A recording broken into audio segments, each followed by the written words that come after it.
नमस्कार, मैं हूं आपके साथ मयंक। तो देश के चीफ इलेक्शन कमिश्नर के खिलाफ विपक्ष जो है वो महाभियोग प्रस्ताव लाने की प्लानिंग कर रहा है और जैसा बताया जा रहा है कि इंडिया गठबंधन यानी विपक्ष के जो गठबंधन है इसकी बैठक में लगभग ये बात तय हो गई है कि जो चीफ इलेक्शन कमिश्नर हैं इनके खिलाफ महाभियोग प्रस्ताव ज्ञानेश कुमार के खिलाफ जो है वो लाया जा सकता है। कल हमने देखा कि ज्ञानेश कुमार जो है चीफ इलेक्शन कमिश्नर, इनकी तरफ से एक प्रेस कॉन्फ्रेंस की गई जिसमें राहुल गांधी ने जो आरोप लगाए थे उनका जवाब दिया गया और इलेक्शन कमिश्नर की तरफ से कहा गया कि या तो आप हलफनामा दायर करिए और या फिर जो है वो माफ़ी मांगिए। हालांकि इलेक्शन कमिश्नर ने राहुल गांधी का नाम नहीं लिया, लेकिन फिर भी इस तरह की बात कही गई, या तो आप हलफनामा दाखिल करिए और या माफ़ी मांगिए।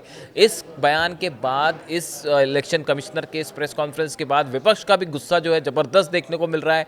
आज कई विपक्षी दल के नेताओं की बाइट सामने आई है, उनके वर्जन सामने आए हैं। डिम्पल यादव ने कहा है कि राहुल गांधी को या विपक्ष के किसी भी नेता को माफ़ी मांगने की बिल्कुल ज़रूरत नहीं है। डिम्पल यादव ने संसद से ये बात कही कि अगर नेता विपक्ष को ये लगता है कि इलेक्शन वोटिंग लिस्ट जो है इसमें किसी तरह की गड़बड़ी है, तो अगर ये बात उन्होंने सामने रखी है और राहुल की बात अगर गलत है तो सबूत इलेक्शन कमिश्नर को पेश करने चाहिए, इलेक्शन कमीशन को पेश करने चाहिए कि राहुल की बात गलत है। इसलिए राहुल कतई माफ़ी राहुल को नहीं मांगनी चाहिए, राहुल गांधी को। ऐसा कहना जो है वो डिम्पल यादव की तरफ से कहा गया। अखिलेश यादव और पूरी समाजवादी पार्टी ने भी जो है वो इस पूरे मुद्दे पे राहुल गांधी के साथ खड़े हुए हैं और इलेक्शन कमिश्नर के खिलाफ, इलेक्शन कमीशन के खिलाफ जो है उन्होंने ये बात रखी है कि कई सारे वोटर्स ऐसे हैं जिनके नाम गलत तरीके से सूची से हटाए गए। अब देखिए, इस पूरे मुद्दे में राहुल गांधी ने कहा है, जब राहुल गांधी के को लेकर इलेक्शन कमिश्नर की तरफ से प्रेस कॉन्फ्रेंस हुई और इस पूरे मुद्दे पर जवाब दिए गए, उसके बाद राहुल गांधी ने कहा कि ईसी ने जिंदा लोगों को मरा हुआ घोषित कर दिया। ईसी ने एक बार फिर digital machine readable voters roll से इनकार कर दिया है। सीसीटीवी फुटेज न देने के बहाने इलेक्शन कमीशन जो है वो बना रहा है। तो इस तरह से इस पूरे मुद्दे पर चुनाव आयोग और विपक्ष आमने सामने दिखाई दे रहा है। देखिए, अगर इलेक्शन कमिश्नर के खिलाफ महाभियोग प्रस्ताव लाया जाता है तो ये ठीक उसी तरह से प्रस्ताव लाया जाता है जिस तरह सुप्रीम कोर्ट के किसी जज के खिलाफ महाभियोग प्रस्ताव लाया जाता है। इसके लिए लोकसभा और राज्यसभा दोनों ही सदनों से 2/3 बहुमत के साथ ये प्रस्ताव पास किया जाता है। उसके बाद ये राष्ट्रपति के पास जाता है, फिर राष्ट्रपति की उस पर मुहर लगती है। यानी ये एक आसान प्रोसेस नहीं है, डिफिकल्ट प्रोसेस है। अब देखना यह है कि विपक्ष जो कह रहा है कि महाभियोग प्रस्ताव लाया जाएगा मुख्य चुनाव आयोग के खिलाफ, अब देखना यह है कि क्या विपक्ष इस बात पे कायम रहता है और क्या वाकई ये प्रस्ताव लाया जाता है। अगर ऐसा होगा तो ये एक भारतीय सियासी इतिहास की बहुत बड़ी घटना होगी। मैं रिसिप्ट देना चाहता हूँ इलेक्शन कमीशन की। आपको जो रिसिप्ट्स हैं ये देख लीजिए आप, और मैं भी प्रिंट आउट ला रहा हूँ आपके लिए, तो आप भी उसमें मदद करें, क्योंकि पीडीए में पी पत्रकार है। जब आप हमारी मदद करोगे तो अभी कम जीत के आए हैं, अगली बार ज़्यादा जीत करके आएंगे, क्योंकि पी का मतलब पार्लियामेंट भी है। सर इलेक्शन कमीशन ने एक लंबी चौड़ी प्रेस कॉन्फ्रेंस की, उन्होंने कहा कि मैं प्रिंट होने गया है, प्रिंट होकर के मैं आपको रिसिप्ट देना चाहता हूं, क्योंकि जिस समय ये आरोप इलेक्शन कमीशन पर समाजवादी पार्टी ने लगाया था, और देखिए सोचने की बात यह है कि ये जानबूझ करके पिछड़ों का वोट काटते हैं, जिसमें भिन्न समाज, मौर्य समाज, पाल समाज, बघेल, राठौर, और शो ये करते हैं आप लोगों के माध्यम से कि पिछड़ा वोट मिल रहा है। पिछड़ों का वोट काट देते हैं लिस्ट से, चुनाव जीत लेते हैं, और फिर ये शो आप लोगों के माध्यम से ये कराते हैं कि नहीं पिछड़ा वोट उन्हें मिल रहा है। सच्चाई है कि उनका वोट डिलीट हो रहा है।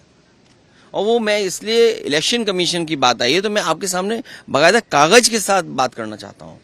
कुर्सी, शाहगंज, छिबरामऊ, श्रावस्ती, मणियाऊ, कितने कम डिफरेंस से हम चुनाव हार गए। और डिलीटेड वोट ये दिखाई दे रहे हैं, कितना डिलीटेड वोट है। ये तो वो कम समय में हम आइडेंटिफाई कर पाए। अगर हमें ये जिस फॉर्म में हम लोग चाहते हैं वोटर लिस्ट, हमें उसी फाइल में मिल जाए तो हम ज्यादा ढूंढ करके दे सकते हैं। और 19 में जो वोट डाले हैं 22 में कट गया। अगर वोट बनवाने का एक प्रोसीजर है तो वोट कटवाने का भी एक प्रोसीजर है। हमारी डिमांड केवल इतनी है कि एक जिलाधिकारी को सस्पेंड कर दो आप, पूरे देश में एक भी वोट नहीं कटेगा। ये कागज है, एफिडेविट है, रिसिप्ट है। आप एक भी डीएम को सस्पेंड कर दिए, और ये लंबी सूची है। 2017 में जब चुनाव हुआ, इलेक्शन कमीशन ने न जाने कितने अधिकारी हटाए। 19 में अगर एक भी अधिकारी हटाओ तो बता दो, 22 में अगर एक भी अधिकारी हटाओ बता दो, 24 में एक भी अधिकारी हटाओ तो बता दो, और उससे पहले अगर सरकार दूसरी थी, समाजवादी पार्टी की थी, आप पता करिए कि कितने अधिकारी हटाए गए। डीजीपी हटाया गया, होम सेक्रेटरी, न जाने कितने अधिकारी हटाए गए। लेकिन जब से बीजेपी की सरकार उत्तर प्रदेश में आई है, तब से एक भी अधिकारी नहीं हटाया, एक भी शिकायत पर किसी अधिकारी को नहीं हटाया गया। आखिर क्यों? इलेक्शन कमीशन, इसका मतलब यह है कि बीजेपी का ज्यादा कहना मानता है। हम अगर शिकायत करें, उस शिकायत पर कोई कार्रवाई नहीं होती है। बीजेपी की एक विधायिका छेबरा मऊ, उन्होंने अपने बूथ पर 400 फर्जी वोट बना रखे थे। 400 वोट, सोचिए आप, एक बूथ पर 400 फर्जी वोट। हमने अपने कार्यकर्ता लगाया, जिम्मेदारी से काम किया, वोटर लिस्ट में ढूंढे, 200 से ज्यादा वोट कटवाए हमने, 200 से ज्यादा एक बूथ पे। अगर ये एक्सरसाइज जो पॉलिटिकल पार्टी कर रही है, ये एक्सरसाइज इलेक्शन कमीशन भी तो करे कि आखिरकार बीजेपी के लोग अपने बूथ में क्यों ज्यादा वोट बनवा रहे हैं। बीजेपी ने जो प्रेस कॉन्फ्रेंस करी तो उन्होंने आपकी कॉन्स्टिट्यूएंसी का भी डाटा दिया और कहा कि इतने तो फेक एड्रेसेस और तो आप कार्रवाई करिए। अच्छा, कॉन्स्टिट्यूएंसी पे भी देखिए, मैं ये कह रहा, अगर मेरी कॉन्स्टिट्यूएंसी पे कहा है, हालांकि वो वीडियो मुझे ढूंढना पड़ेगा, वीडियो जो एक विधायक कह रहे हैं कि मैंने वोट बनवा लिया, मैंने वोट कटवा दिए बीजेपी के। अगर मैंने वोट कटवा दीजिए, मान लीजिए, तो आप कार्रवाई क्यों नहीं करते हैं अधिकारी? मैं तो यही तो कह रहा हूं ना, डीएम, एसडीएम और जिन लोगों ने वोट काटे उन पर कार्रवाई कर दो आप। अगर मैंने वोट कटवाए हैं तो आप वो कटवाइए, आप उनकी कार्रवाई कर दीजिए। कार्रवाई क्यों नहीं कर रहे हैं आप? और 17, 19, 22, 24, जब से बीजेपी की सरकार आई, अगर एक भी अधिकारी हटता हो, आप ये तय करते हैं कि बीएलओ किस जाति के होंगे। हालांकि वो अनुराग ठाकुर जी कुछ प्रेस कर रहे थे वो, और उन्होंने कुछ कन्नौज को लेकर के भी कहा। हालांकि हमारे अगर ठाकुर पहले लगा दें, ठाकुर अनुराग कर दें या अनुराग ठाकुर कर दें, तो मतलब बदल जाता है। अगर हम यूपी में कहें कि ये ठाकुर अनुराग हैं या कहें अनुराग ठाकुर, तो दोनों का मतलब अलग अलग है। अगर डिलीट हुए हैं वोट समाजवादी पार्टी की वजह से, तो फर्जी वोट डिलीट हुए। विधायक बीजेपी की छेबरा मऊ के, उनके अपने बूथ पर बहुत फर्जी वोट थे, 200 से ज्यादा हमने डिलीट कराए हैं फर्जी वोटों को। एक उदाहरण दे दिया मैंने आपको, और इसलिए मैं आपको रिसिप्ट दे रहा हूं, होमवर्क आप भी करिए। अभी मैं लौट के दोबारा आ रहा हूं, फिर आपको बहुत प्रिंट आउट दूंगा, विद एफिडेविट दूंगा। हमारी मांग केवल इतनी है, हमारी मांग केवल इतनी है कि एक तो जाति के आधार पर बीएलओ मत लगाइए, जाति के आधार पर प्रिसाइडिंग ऑफिसर मत बनाइए। आप तय कर लेते हो कि कौन अधिकारी सूट करेगा। आप उत्तर प्रदेश का आंकड़े निकलवाइए आज, और मैं आप सबसे कह रहा हूं, सबसे, कि आज आप आंकड़े निकलवाइए कि चुनाव होगा तो किस अधिकारी के अंडर होता है, एडीएम के अंडर। अगर उस एडीएम पूरे उत्तर प्रदेश में अगर एक भी पीडीए के अधिकारी हो तो बता देना आप। आपसे मैं कह रहा हूं, सूची लाइए आप इलेक्शन कमीशन की मानो या हमारी मानो, या आप खोजी पत्रकार बन जाओ। मैं आपकी मदद करना चाहता हूं कि आप खोजी पत्रकार बने तो बड़े पत्रकार बन जाएंगे। मैं इतना ही मदद आपकी कर सकता हूं। अगर हमारा कहना मानो और अगर आप खोजी पत्रकार बन जाए तो शायद आपका सम्मान भी बढ़ेगा, और इतनी मैं मदद कर सकता हूँ कि आप बड़े पत्रकार बन जाएंगे। आपको लगता है आपको अपील करनी चाहिए थी, कंप्लेन करनी चाहिए थी? बीएलएस आप लोगों के पास भी होते हैं, अगर कहीं नहीं, मैं क्या कह रहा हूँ आपसे, अगर हमारे पास बीएलए नहीं होते तो हम वोट नहीं कटवा पाते, जो फर्जी बीजेपी के वोट बने। क्योंकि हमारा वर्कर जो बूथ लेवल पे था वो मेहनत कर रहा था, वोटर लिस्ट से वो निकाल रहा था, और उसने एक विधायिका छेबरा मऊ के, उसके अपने बूथ पर 200 से ज्यादा वोट डिलीट कराए जो फर्जी थे। तो अगर एक विधायक के अंडर इतना फर्जी वोट है तो कितनों पे होगा फर्जी वोट? अब बीजेपी के नेता आरोप लगा रहे हैं हम पर कि हमने बीजेपी के वोट डिलीट करा दिए। अरे वोट डिलीट कराना और बीजेपी का वोट मैं कैसे आइडेंटिफाई कर लूंगा ये बीजेपी का वोट है? ये तो देखिए, बताओ, अगर आईपीएस कोई रिटायर्ड और मंत्री ये कहे कि बीजेपी का वोट डिलीट करा दिया, अरे भाई बड़े इंटेलिजेंट हैं आप। इसका मतलब ये है कि आपको इलेक्शन कमीशन डेटा फीड कर रहा है।